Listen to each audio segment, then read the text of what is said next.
नमस्कार, मी शिवांगी शर्मा आणि आपण पाहत आहात तळोदा वृत्तांकन न्यूज। चला जाणून घेऊया आजच्या ताज्या बातम्या। भीषण अपघातात नाळीजधाम रुग्णवाहिका ठरली देवदूत।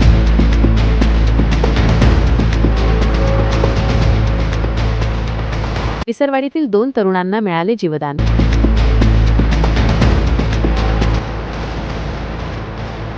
अपघातानंतर दुसरा दुचाकीस्वार फरार।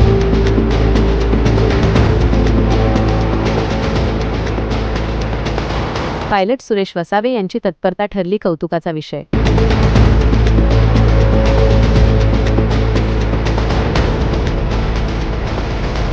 प्रतिनिधी मोसिम शेख यांच्यासह तळोदा वृत्तांकन न्यूज नेटवर्क विसरवाडी।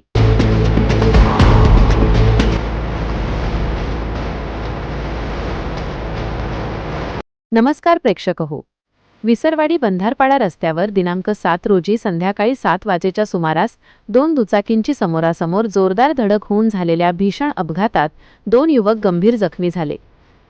मृत्यूशी झुंज देणाऱ्या या तरुणांसाठी नाळीजधाम रुग्णवाहिकेची सेवा आणि पायलट सुरेश वसावे यांची तत्परता खऱ्या अर्थाने देवदूतासारखी धावून आली।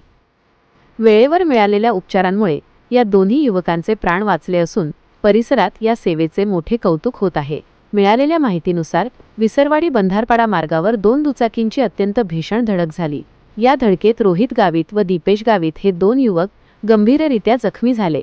धडक इतकी जोरात होती की दोन्ही युवक रस्त्यावरच रक्ताच्या थारोळ्यात पडले होते। धक्कादायक बाब म्हणजे अपघातानंतर मदतीऐवजी दुसरा दुचाकीस्वार घटनास्थळावरून फरार झाला। घटनेची माहिती मिळताच नाळीजधाम रुग्णवाहिकेचे पायलट सुरेश वसावे यांनी विलंब न लावता घटनास्थळी धाव घेतली। जखमींची प्रकृती पाहून त्यांनी तातडीने त्यांना विसरवाडी ग्रामीण रुग्णालयात दाखल केले।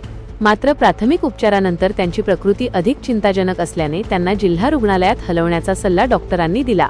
जखमींना तातडीने जिल्हा रुग्णालयात हलवणे गरजेचे असताना त्यावेळी शासकीय रुग्णवाहिका उपलब्ध नव्हती। यामुळे काही काळ गोंधळ निर्माण झाला होता। अशा बिकट प्रसंगी नाळीजधाम रुग्णवाहिकेने पुन्हा एकदा पुढाकार घेतला आणि कोणतीही वाट न पाहता दोन्ही जखमी युवकांना सुरक्षितरित्या जिल्हा रुग्णालयात पोहोचवले।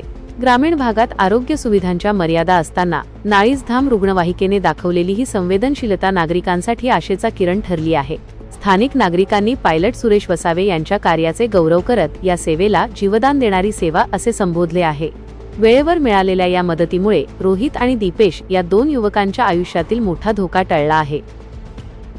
आजसाठी इतकेच। अशाच ताज्या आणि महत्त्वाच्या बातम्या पाहण्यासाठी आमच्या चॅनलला सबस्क्राइब करा। धन्यवाद।